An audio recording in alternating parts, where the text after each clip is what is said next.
Jorge recibe estas arras que simbolizan los bienes que vamos a compartir toda nuestra vida.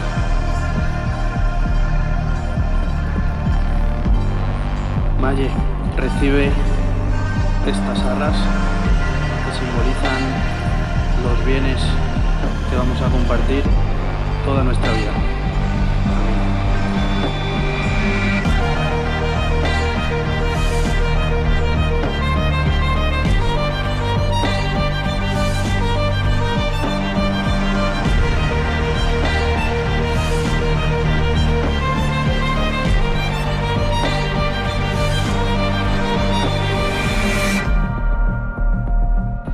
Nunca dejaré que olvides lo mucho que te amo, lo guapo que eres para mí y lo afortunados que somos por habernos conocido.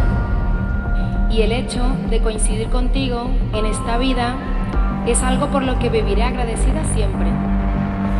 Te amo y te amaré siempre.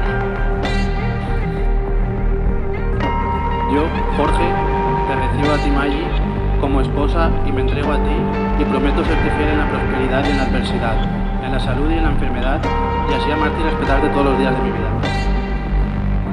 Yo, Maggie, te recibo a ti, Jorge, como esposa y me entrego a ti y prometo serte fiel en la prosperidad y en la adversidad, en la salud y en la enfermedad, y así amarte y respetarte todos los días de mi vida.